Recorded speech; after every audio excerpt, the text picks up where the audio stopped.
Welcome to another Modern Mind Ancient Book where we are going back to move forward. We're finding a love for the law, the prophets, and the writings. My name is Roger. I'll be your host. We are a kind of ministry, Pete? Kind of ministry. Yes. I mean, I think in the ministry is spreading the word, and that's what we're doing. Yeah, but I think in the long run we're going to set this up as a for-profit business and not try to make any profit. Right. I've been in a few of those. Yeah. I think we're going to try to be more philanthropic, but not be under government control. Right. I think that's the focus of this. Anyways, so modernmindancientbook.org, that's the website. It's new.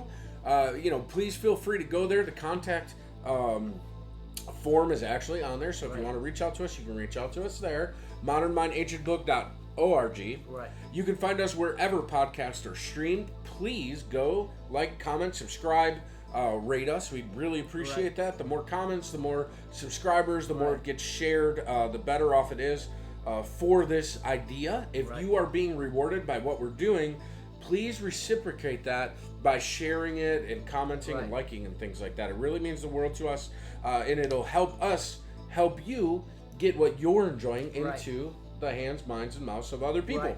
On YouTube, we have a relatively successful channel. It is growing.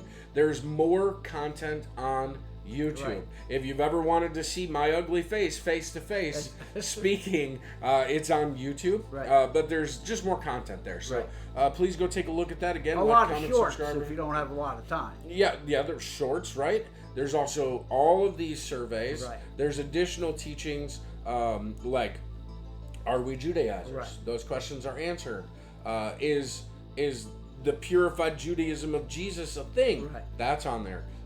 Testimonies of people are on there. Also, the book of Job, the book of Genesis, the book of Exodus, the book of Leviticus, and the first 2 weeks of Numbers are also on there in 4 segments each book, with kind of a preaching focus on that one. So, there's a lot of content out there. If you're enjoying this, please go check that out as well. YouTube is another avenue where we are. Stay tuned here because after the New Testament's over, we're going to do a church history. Okay. And that should be pretty eye-opening. Yes. Today, though, we're going to do the book of 1 Peter. Yes. We're in the New Testament. I like that name, by the way. Yeah. 1 Peter. Peter. Yes. Meet 1 Peter. So, this is Peter, like the big dog. Yes. The vicar of Christ, depending on what your traditions are. Peter's a big deal. And this is a document delivered to us by him. And the content of it is really good. Yes. Peter's a really patient guy. Yes. I wonder why. He changed. Yes. He kind of had a rough spell, didn't he? And then, in the end, when he's restored, 3 times Jesus asks him if he loves him, and he says, I do. Right.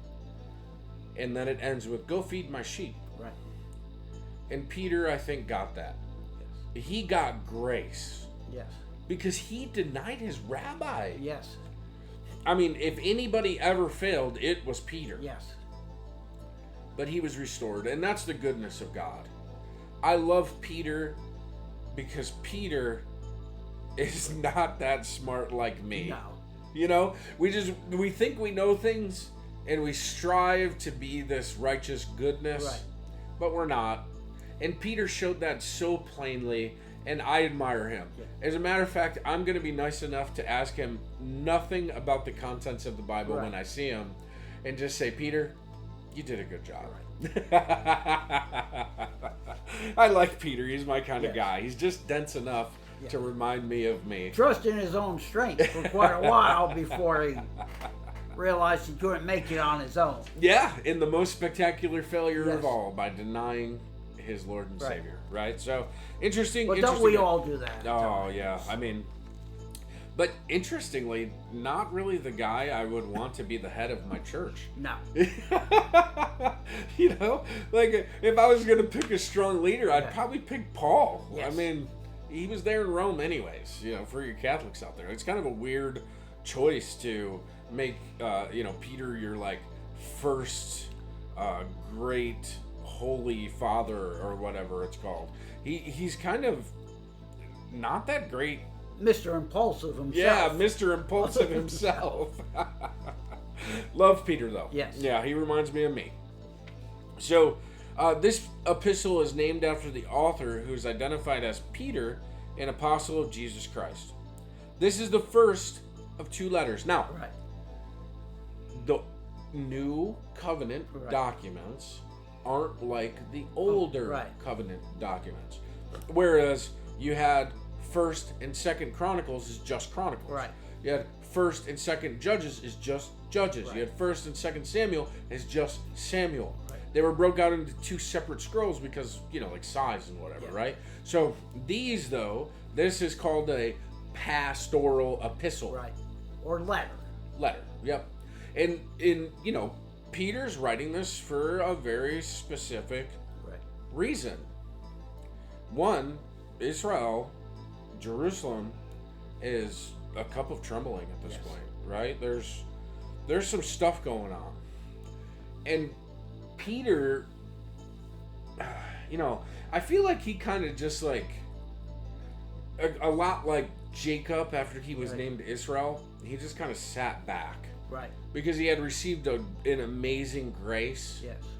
And he was humbled, right? He was deeply humbled. Do you think he felt unworthy for a little while? Of course he did. Yes. I mean, when Jesus was questioning him, he was unworthy, right? I mean, yeah, 1,000%. The human experience for Peter was very challenging. Yes.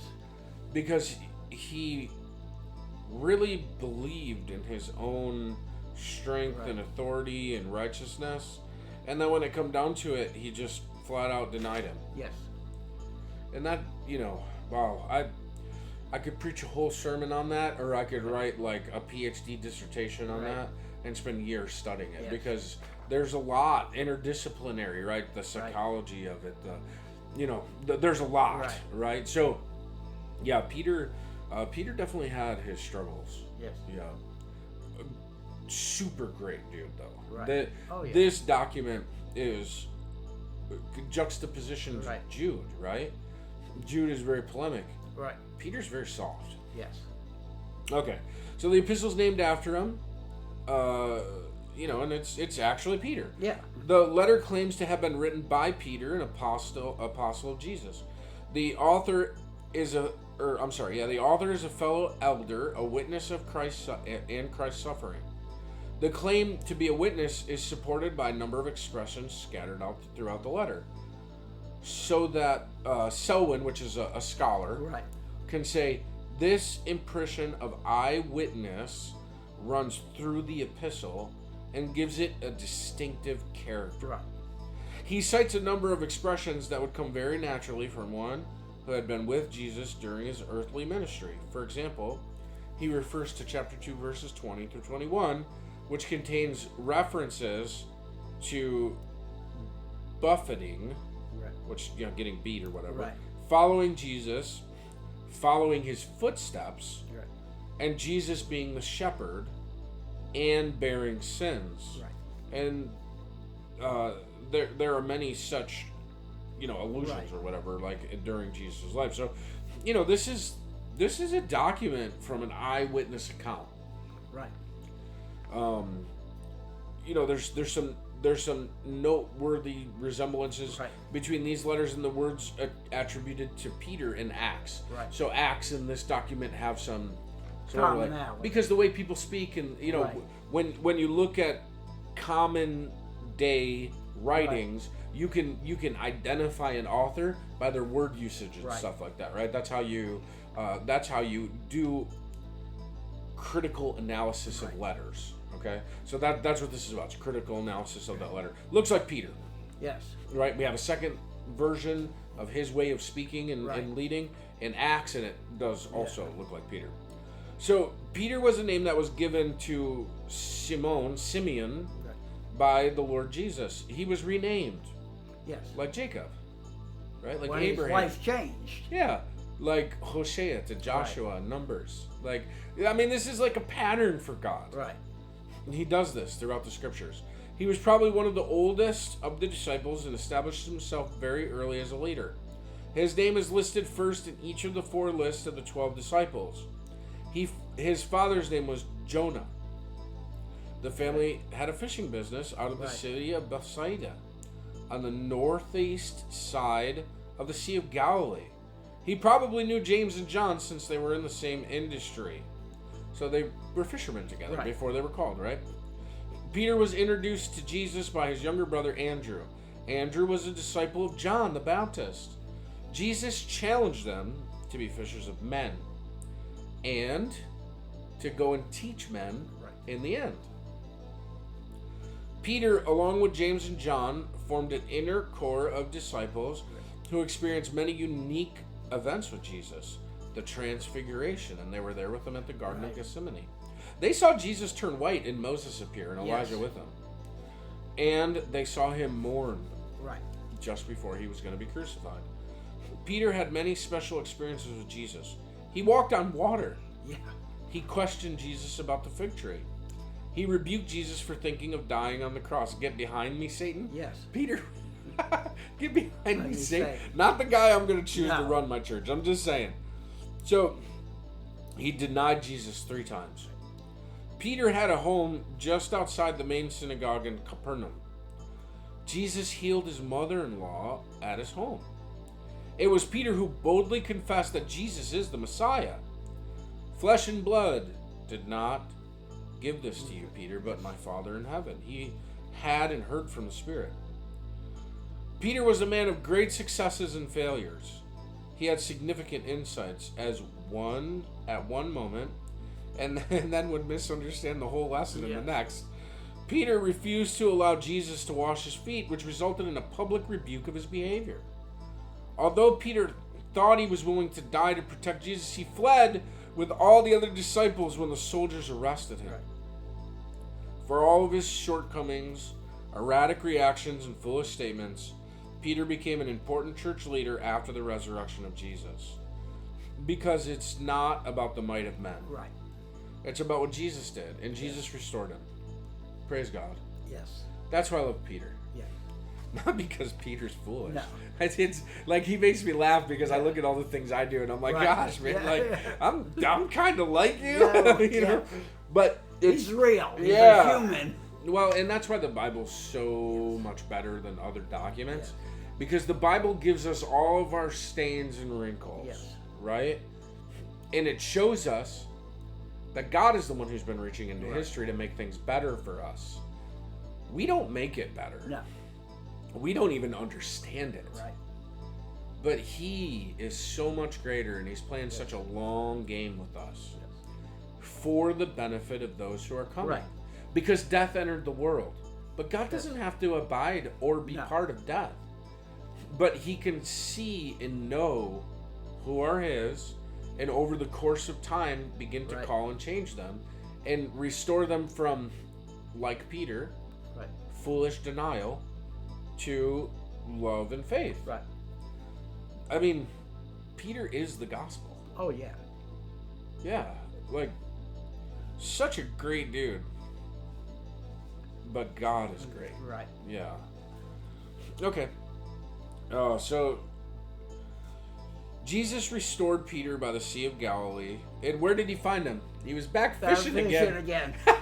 Peter totally gave up. I don't about do what I used to do. He totally gave up. Totally gave up. Jesus came and found him doing what he found him doing when he met him. I mean, gave him a fresh start. And restored it. Wow. So good.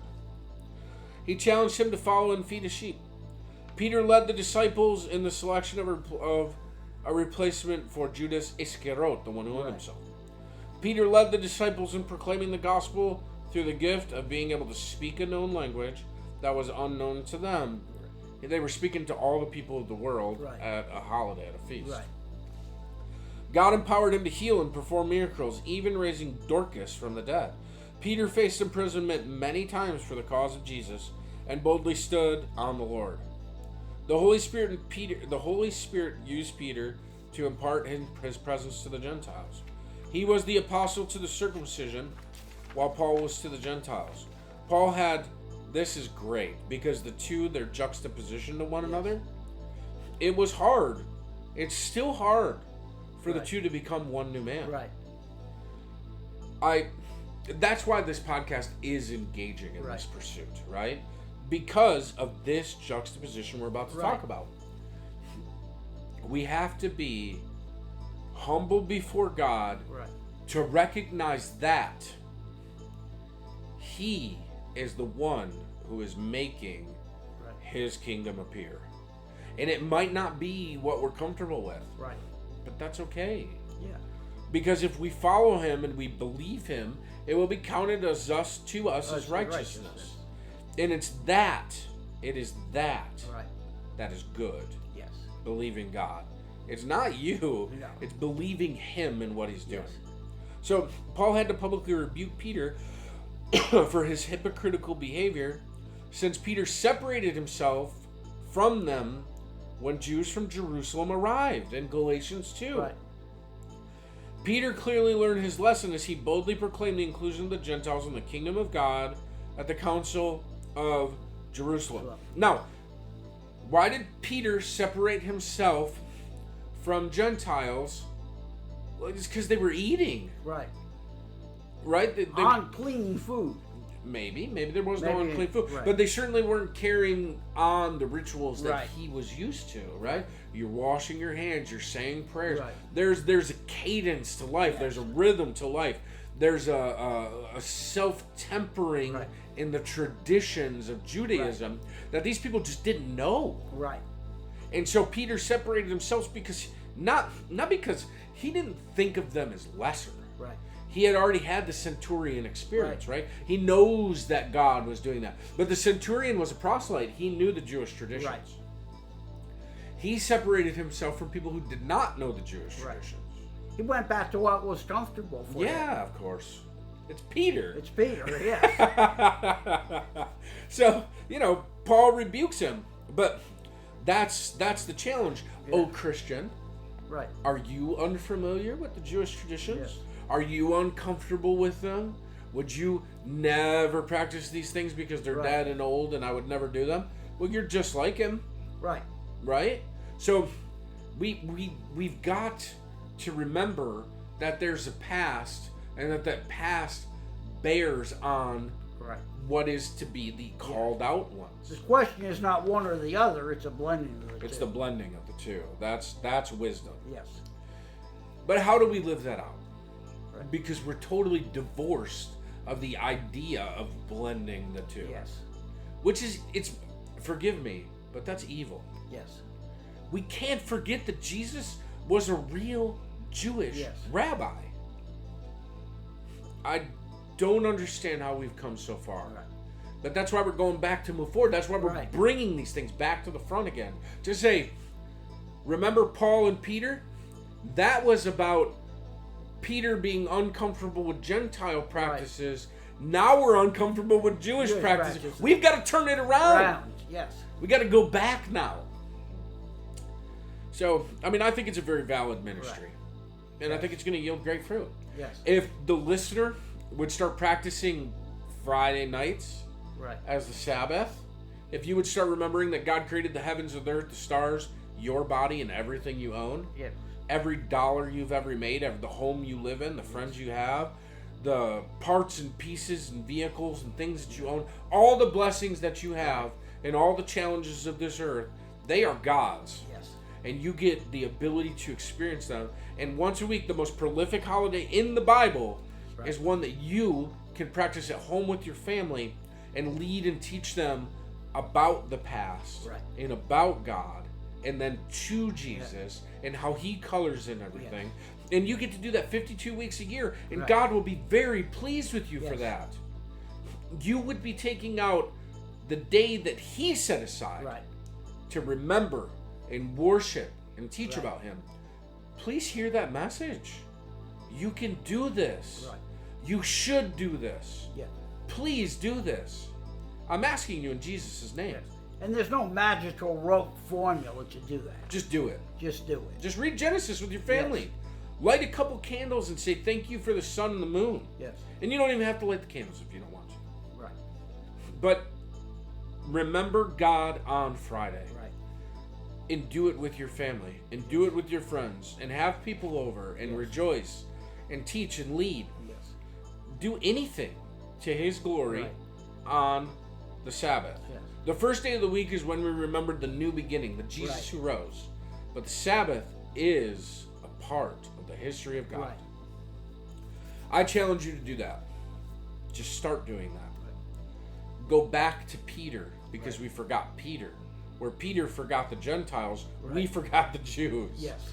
Let's become the one new man together. Right. You and I, Pete and I and you and everybody who's listening. Let's try to bring back the truth in the melding of the two to become one new man. Yes. That I ask in Jesus' name. So Peter clearly learned his lesson because of Acts, right? The Gentiles were given basic things. Don't eat blood sacrificed to idols. Don't engage in sexual immorality. And don't eat blood. Right. But I don't think they were supposed to stay there. No. I think those were like the basic things that we were supposed to understand. This is a starting point. This is your starting point. We're going to teach you more later. Yes. But don't do those things because it really offends Jewish people. It was all about Jewish people's interaction with Gentile people. Right. If you don't do these things, you'll probably be okay for a while. Yeah. We'll get you up to speed. Right? I don't think it was like, you don't have to be Jewish. Forget that Jesus was Jewish. Right. That's crazy. Right. You can't forget the history. Yeah, it's so weird for me. Church tradition records that Peter was crucified in an upside down position because he did not believe he was worthy to die just as Jesus died. Ay. You know, Moses in the book of Numbers is called the most humble among men. Right. And that's, Peter became that guy. Yes. You know, kudos to him, man. Like, not only did he go to his death, but he was so, like you asked earlier, was he hurt by betraying him? Yeah, it carried all the way up to his death. Right. He never forget what he did. Never forgot. And it, you know, it's, I could feel that. Yes. The certainty fits the prediction of Jesus to Peter in John 20. He told him, you're going to share in my fate. Yes. Church tradition tells us that Peter was the source behind the writing of the Gospel of Mark. Mark was the young man who probably fled the garden, right? Right. And then he used Peter as a source to write the Gospel of Mark, which is the shortest gospel, most concise gospel, easiest for Gentile folks to understand. So, did Peter not like Gentile people? No.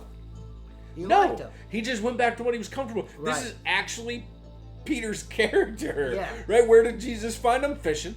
Yeah. Where did he go back? Fishing. Yep. And when the Jews appeared, where did you find him? Sitting with them, because that's what he knew. It's just Peter's personality. Yes. Aren't we like that today? Oh, 1,000%. Yeah, and the older you get, the worse it is. You know, the old guy who doesn't want you on his grass? Yeah. That's who we become. Yeah. The more you get settled in your ways, the less you're willing to change. Right. Or put up with people who want you to. Right. We learn from this epistle that Peter wrote at a time when he was anticipating a greater and more widespread persecution of believers. They had to prepare themselves for suffering according to God's will. He also spoke well of government and governing authorities, which may indicate that he wrote prior to the persecutions that broke out against Christians in AD 64 under Nero. These persecutions were directed against the church by Nero, who was looking for a scapegoat in order to cover up his own dereliction of duty in his governing. Church tradition states that Peter was martyred in Rome by being crucified upside down in AD 67. He was murdered when Paul was murdered. Right. The same time frame. By Nero. Right. It's likely that this was written around 63, 64, which is, you know, previous to the books that we've done before. Right. But it probably wasn't kind of circulated until around this time, right? And it definitely became a mainstay in this. So, 1 Peter's addressed to those who reside as aliens, scattered among Pontus, Galatia, Cappadocia. No. Aliens to what? Aliens to Jerusalem? No. To God. Aliens to the world. To the world. Right? Yes. These are the people who were called out into the kingdom that was coming. So this is like, really a profound statement Right. if you get it, right? He's saying, you who are not of this world. Right.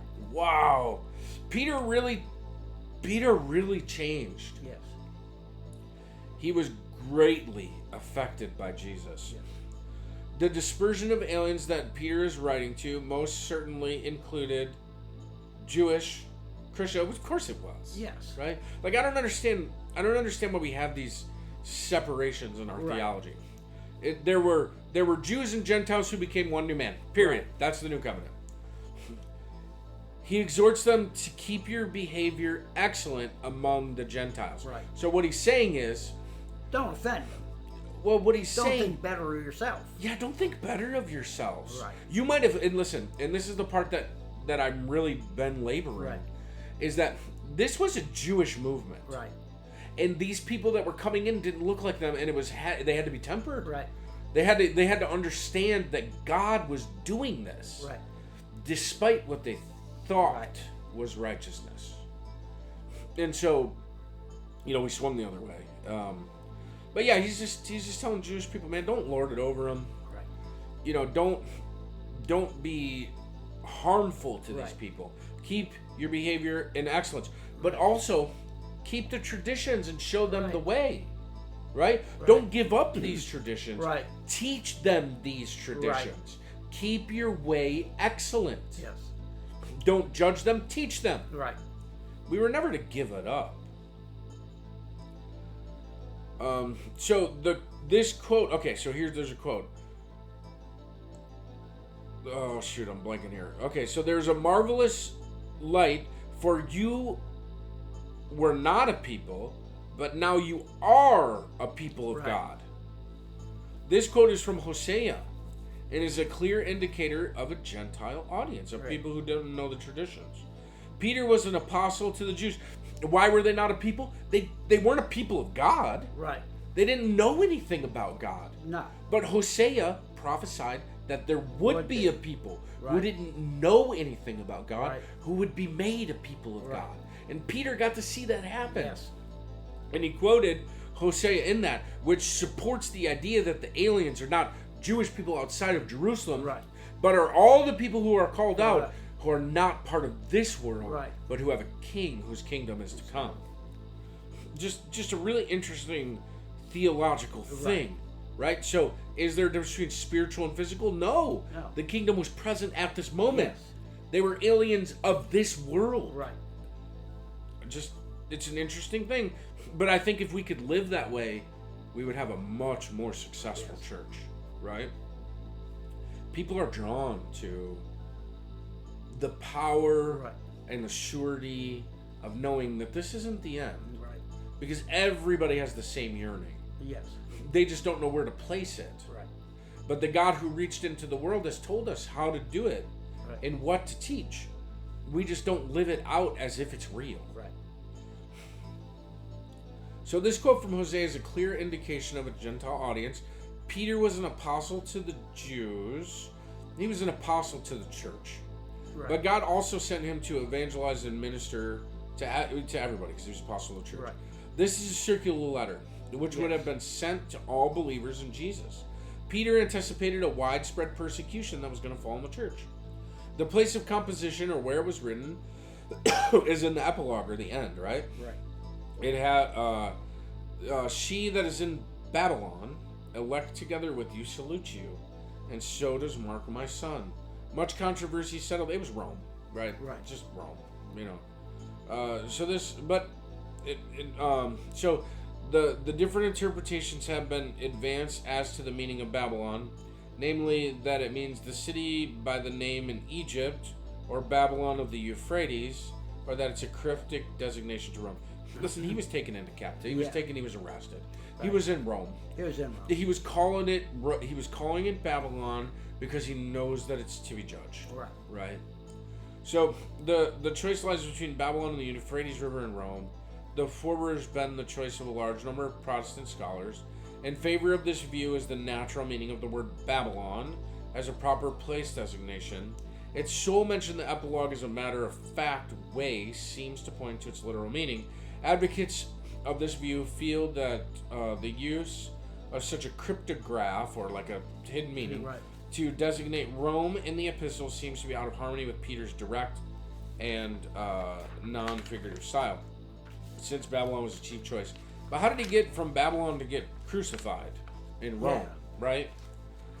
There are, however, serious difficulties with this view. There's the fact that no tradition associated Peter with Babylon. Right. But it must be admitted that traditions can have blank spots. Right.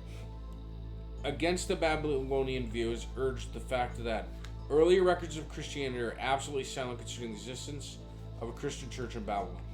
If there ever was a church there, it might have been swept away without leaving a trace. I'm going to go with Rome. Yeah, that makes the most sense. Yeah.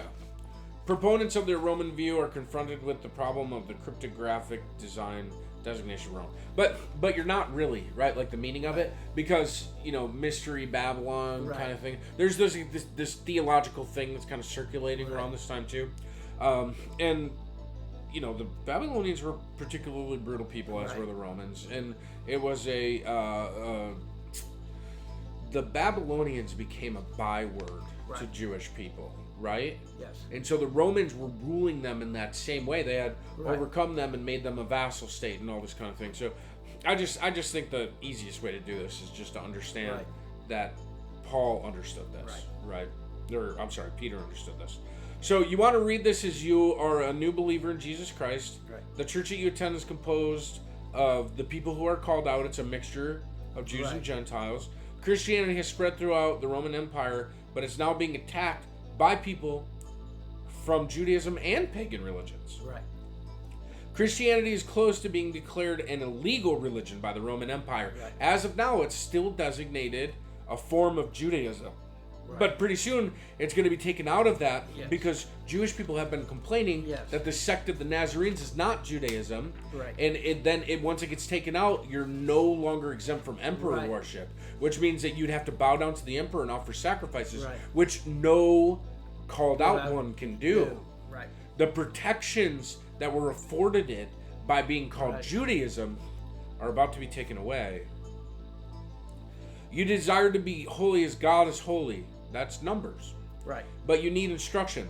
You desire to have godly relationships with your family, business, community, and church. You want to maintain a good testimony before your government officials. But also to teach these Gentiles to understand the Jewish ways. Right. To practice a proper form of Judaism. Yes. This is a form of Judaism. Right. That our theology just flat out overlooks. Right. What's the key verse on this one? Key verse, 1 Peter 1:7. So the proof of your faith, being more precious than gold, which is perishable, even though tested by fire, may be found to result in praise and glory and honor at the revelation of Jesus Christ. Peter thought Jesus was coming. Yes. Yep. In his lifetime. Yep. Yeah, the early church did not see the length of time that we have seen as even being possible. No. So, now, what do we do with that? Does that mean that Jesus has failed? No. Because there are apologists who will argue that. Yes. But why hasn't Jesus failed then? Because he's got grace for us. We want all to come to him. Yeah, so here's my kind of reasoning with this, right? Like, Jesus said, to tell you the truth, this generation will not pass away. So what is this generation? I don't know. No. But I know this. From Adam to Abraham was, a really long time. Yes. Right? Then from Abraham to Moses was also a really long time, yes. Right? About 600 years or so, 700 years? Almost 1,000. Almost 1,000. And then from Moses to the fall of Judah was 1,000 years. Yes. So, what generation is he talking about? Yes. Is it God doesn't have time like we do? No. And I think we ought to treat the Bible for what it is. It's God's working in a flesh body. Yes. Right? Like, yes, he can give us revelation, and yes, we can understand it to the best of our abilities. That's where it dies. Right. We can't perfectly understand a divine eternal being in perfection. But we can get what we need. Right. And I think that's all that the Bible is there for. It's to continually remind us, to remind ourselves that he's been working in history. Right. And continues to work in history. And that at some point he's going to rectify the problems. Yes. Jesus said nobody knows the day or the hour. But for some reason, Peter and everybody else thought they knew the day or the hour. It was their generation. Right. Right? So so did Jesus fail? No, because he told us there's no day or hour for you to know. Some of the translations I see translate that word as age instead of generation. I think that's a better translation for our mindset. So my theology over the years has been rocked. At first I thought I knew, then I realized I didn't know enough after interacting with PhDs. Then I realized that they knew that they didn't know enough and that some of them had PhDs I would never ever get. Right. And I was like, oh, well, we just don't know anything. Right. And then as I sat through enough debates or debated myself with other people about theological positions, I was like, you know what? I'm giving up theology. Yeah. Just totally giving it up. I don't want to have a defined theology. I mean, I want to be healthy, right? Like Jesus is the Son of God, and he's the King of Heaven, and all this stuff. Like I do have theology, but I realize I can't put God in a box like that because I know this much: the principles versus the practice. Yeah. I have basic principles that I know, that I believe I know are true, right? But I am humble before that. I believe I know that they're true. I don't know that they're true. Right. I just think I know that they're true. Yes. But I do know this. I can practice the Sabbath. Right. I can be kind, compassionate, and caring. I try. Yes. I can raise my kids to love God. Right. And I can serve in various capacities. And those things are about all I have control of. Right. What I do with my money, time, my thoughts. Right. Right? I'm never going to put God in a box. That just seems foolish to me. But, the early church, they thought he was coming. Yes. And a lot of generations after that did too. So what we have is, just things that we have to consider, because there's no way that we're going to be able to solve these theological problems while we're in these bodies. No. Instead, we should just be humble before God and walk according to his ways. What we should memorize is Genesis and Matthew 5, and then live those things out, right? Memorize the law and figure out how that applies to me, and then live those things out and teach those things to people. That's the way. Right. That's the way. So the argument of 1 Peter. Peter argues that believers must stand firm in the true grace of God, which they share in the suffering of Christ through persecution and temptation. Yes. Okay, there you go. You want good theology? That's your good theology. Right there. Just share in what God has given us to share in. Walk in the way that Jesus walked. End of story. Yes. Thanks for joining us. Thank you. Please reach out to us at modernmindancientbook.org. That's our website. Stream us wherever podcasts are found. Go to YouTube, get the extra content that is there. You do have to stay in the podcast, though, too, because there's going to be content that's there that will not be on YouTube. YouTube and the podcast have some overlapping content, but not all the same. Like, comment, subscribe, share us with your friends and family. We'd really appreciate it. Thank you for joining us. Thank you. Lord bless you.